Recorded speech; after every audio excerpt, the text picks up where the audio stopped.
അപ്പൊ ഇത് പറഞ്ഞപ്പോഴാണ് നമ്മുടെ സാബുമോൻ നമ്മുടെ സന്തോഷ് വർക്കിനെ തല്ലുന്നും കൊല്ലുന്നും അതേപോലെ അടിക്കുന്നൊക്കെ പറഞ്ഞ ഒരു സംഭവം ഉണ്ടായി. അത് ശുദ്ധ മണ്ടത്തരമല്ലേ പറയുന്നു. കാരണം സാബുമോൻ ആരാണ്? പുള്ളി ആക്ടറാണോ? വലിയൊരു ആക്ടറാണോ? പുള്ളി എന്നെ ബഹുമാനിച്ചില്ല, അറിയോ? ഞാനൊരു ഫോട്ടോ വെച്ചപ്പോഴേ പറ്റില്ല, മനസ്സിലായേ? ആ ഒരു നാക്ക്.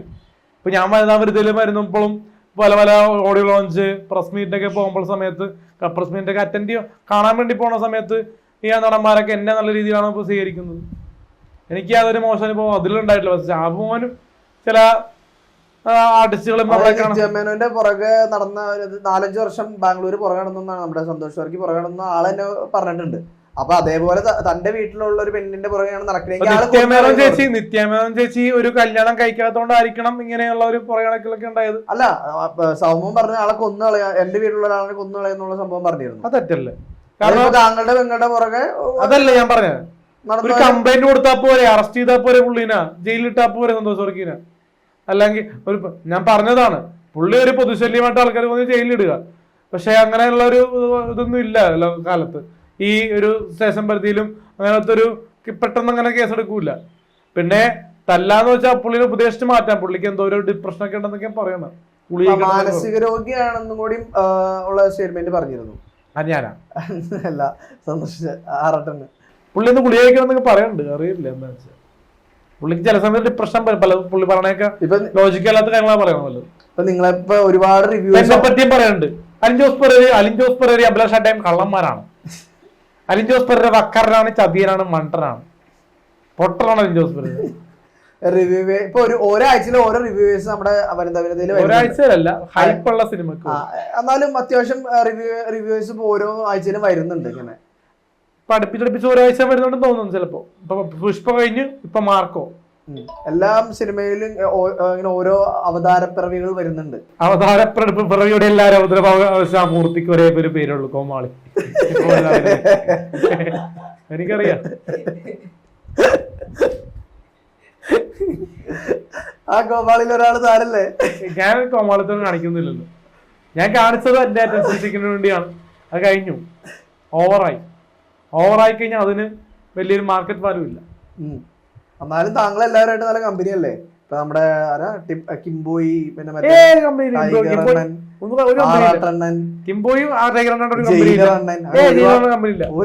കുറെ അണ്ണന്മാരുണ്ട് അവിടെ. എനിക്ക് കമ്പനിയുള്ളത് വല്ലപ്പോഴും കമ്പനിയുള്ള ആറട്ടെണ്ണം മാത്രമേ ഉള്ളൂ, സന്തോഷ് വർക്കിയായിട്ട് മാത്രം. വേറെ ആരും ഞാൻ മൈൻഡ് ചെയ്യാറില്ല. കിംബോയൊക്കെ എന്നോട് ഈ വീഡിയോ ചെയ്യാൻ പറയുമ്പോൾ ഞാൻ താല്പര്യമില്ല. കിംബോയും അനോജൊക്കെ വലിയ താല്പര്യമൊന്നുമില്ല. പുള്ളിയെ പിന്നെ മാറ്റി നിർത്തി വീഡിയോ എടുക്കും. ഇപ്പൊ നിങ്ങളുടെയൊക്കെ വീഡിയോ എടുക്കുന്ന ഇപ്പൊ ഒരുപാട് മീഡിയാസ് ഉണ്ട്. ഇപ്പൊ ഒരുപാട് മീഡിയാസ് ഉണ്ട്. ഇപ്പൊ ഞങ്ങളും എടുക്കുന്നത്. സാബുമാന്റെ ഒരു ചോദ്യത്തിൽ ഞാൻ വിട്ടുമാറിയപ്പോ മറ്റു 2 വാക്ക് പറയട്ടെ. സാബുമാനെ പറ്റി 2 വാക്ക് പറഞ്ഞു. സാബുമോൻ എന്ന് പറഞ്ഞ വ്യക്തി പുള്ളി അടിക്കുമെന്ന് തല്ലോന്നൊക്കെ പറയണത് തെറ്റായിട്ടുള്ള കാര്യമാണ്. പിന്നെ സാബുമോൻ എന്ന് പറഞ്ഞത് ആരാണെന്ന് ഞാൻ ചോദിക്കണത്. ബിഗ് ബോസിൽ കപ്പടിച്ചു എന്ന് പറഞ്ഞ് ഇത്ര അഹങ്കാരം എന്തിനാണ്? ഒരു ചിരിയിൽ ഇരുന്ന് ആങ്കർ ചെയ്യുന്നത് വലിയ കാര്യമാണ്. കാരണം ഒരു ചിരിയിൽ എല്ലാ ബിബിൻ ജോർജിനായിട്ട് ഞാൻ കമ്പനിയുണ്ട്. പുള്ളിയുടെ ഡീസന്റ് ആട്ട. പുള്ളി ഗൗരവക്കാരനാണ് എങ്കിലും പക്ക കൊമേഡിയനാണ്. ബിബിൻ ജോർജ് കോമഡി ആയിട്ടുള്ള കാര്യം ഗൗരവമായിട്ട് കാര്യങ്ങൾ നിരീക്ഷിക്കുന്ന വ്യക്തിയാണ്.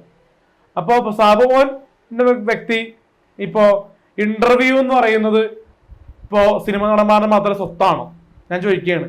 ഇപ്പൊ ഓൺലൈൻ മീഡിയക്ക് മുന്നേ ഇപ്പൊ വരുന്നത് സംഭവം എന്ന് വെച്ചാൽ മെയിൻ സ്ട്രീം മീഡിയക്ക് മാത്രം ഇന്റർവ്യൂ കൊടുത്താൽ മതി എന്നാ ഇപ്പൊ ഉള്ള തീരുമാനം. അപ്പൊ അങ്ങനെ കൊടുത്തു കഴിഞ്ഞാൽ ട്രോൾ വരില്ല, സിനിമ ആൾക്കാർക്ക് കയ്യിലേക്ക് എത്തില്ല. ഇപ്പോ മെയിൻ സ്ട്രീം ചാനലിന് പകരം ഓൺലൈൻ മീഡിയക്ക് എത്തിയപ്പോഴാണ് ഇങ്ങനെ പാൻ ഇന്ത്യൻ ലെവലിലേക്ക് കുറച്ചുകൂടിയൊക്കെ ആൾക്കാർ സിനിമകളെ കാണുന്നതും ആൾക്കാർ തള്ളിക്കയറുന്നതും. പിന്നെ ചില സമയത്ത് സിനിമക്കാര് 500 രൂപയും ബിരിയാണിയും കൊടുത്തൊക്കെ സിനിമ കയറ്റിയ ഒരു കാലം ഉണ്ടായിരുന്നു ചില സമയങ്ങളിൽ.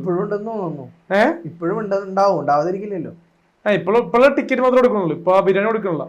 ബിരിയാണി ഇല്ല, പൈസ ഇല്ല, ടിക്കറ്റ് മാത്രമേ കൊടുക്കുള്ളൂ. അപ്പോ നമുക്ക് ചില സമയത്ത് റിവ്യൂ പറയുമ്പോഴൊക്കെ പൈസ കിട്ടാറുണ്ട്. അത് സന്തോഷ് വർക്കി വിളിച്ചു പറയണതും ശരിയല്ല. പക്ഷെ സന്തോഷ് വർക്കിയെ കളിയാക്കി സാബുമോൻ പറഞ്ഞ സ്റ്റേറ്റ്മെന്റ് നല്ലതല്ല. കാരണം ഇന്റർവ്യൂ എന്ന് പറയണത് എനിക്കും സന്തോഷ് വർക്കിക്കും കിട്ടി. പിന്നെ അത് മാത്രമല്ല വെറൈറ്റി മീഡിയ എന്ന് പറഞ്ഞ മീഡിയ ഉണ്ട്. വെറൈറ്റി മീഡിയ, ജാങ്കോ സ്പേസ്, അവരുടെ പേരൊക്കെ എടുത്ത് പറയണത് അവര് ഓരോരോ വെള്ളിയാഴ്ചകളിലും ഓരോരോ ആഴ്ചകളിലും പുതിയ ആൾക്കാരെ കൊണ്ടുവന്നു. പിന്നെ സ്മാർട്ട് പിക്സ് മീഡിയ അങ്ങനെയുള്ള ചാനലുകളിലൊക്കെ വെറൈറ്റി ഇന്റർവ്യൂസാണ് വരുന്നത്. ഇപ്പൊ ഇന്റർവ്യൂ വരുന്നത് ചിലർ പൈസ മേടിക്കൂട്ടാം, ചിലരുടെ കയ്യിൽ നിന്ന് പൈസ മേടിച്ചിട്ട് ഇന്റർവ്യൂ കൊടുക്കും. അങ്ങനെയൊക്കെയുള്ള മീഡിയ ചാനലുകളൊക്കെ ഉണ്ട്. അപ്പോ ഓരോരുത്തരെ വളർത്തുന്നതും മീഡിയയാണ്, അതുപോലെ തന്നെ ഒതുക്കുന്നതും മീഡിയയാണ്.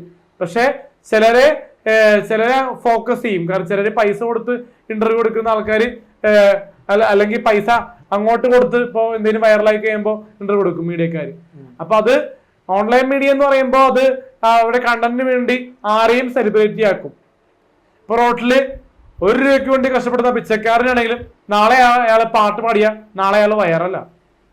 മനസ്സിലായ? ഇപ്പൊ നാളൊരു പടം ഇറങ്ങി, വിവേകാനന്ദൻ വൈറലാണ്, പേര് പോലെ വൈറലായോ പടം, 8 നിലയിൽ പൊട്ടി. അത് എനിക്ക് പടം വലിയ ഇഷ്ടപ്പെട്ടിട്ടില്ല. സി ബി മെല്ലിനോടോ പടോ, ഷൈൻ ടോം ചാക്കോന്റെ 100ാമത്തെ പടമോ വലിയ പടമില്ല.